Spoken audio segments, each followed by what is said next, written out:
This district court ruling in a lawsuit led by the American Academy of Pediatrics, AAP, blocks the rollback of federal COVID-19 vaccine guidance that enabled COVID-19 booster mandates in schools.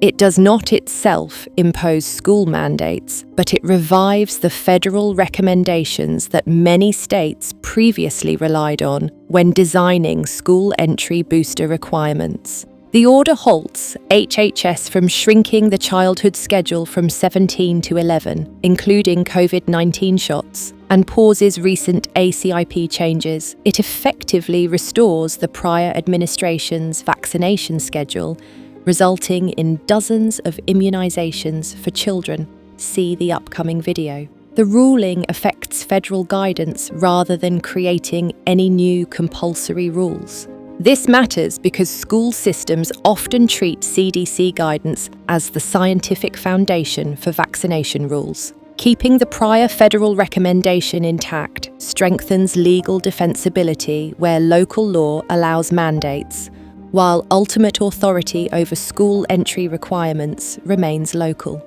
Can you clearly state what the policy is? Because this is confusing. Yeah, we believe the recommendation should be with the patient and their doctor. So we're going to get away from these blanket recommendations in healthy young Americans because we don't want to see, on the COVID vaccine schedule, we don't want to see kids kicked out of school because a 12-year-old girl is not getting her 5th COVID booster shot.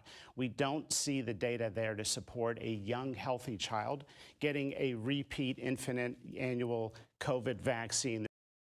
The lawsuit is led by the American Academy of Pediatrics, which receives support from pharmaceutical donors. Follow the money. HHS has signaled it will appeal, expects the ruling to be overturned, and acknowledges that the appeals process may be lengthy and outcomes remain uncertain. Mandates could only return if states or districts choose to act. The restored CDC guidance enables but does not require such policies. Any renewed school entry rules would demand fresh policy decisions and would almost certainly attract further legal challenges. In summary, the court has reopened the door to COVID-19 school mandates by reinstating prior CDC guidance, but has not itself created mandates. Policy discretion stays with local authorities. As always, follow the money behind the lawsuit.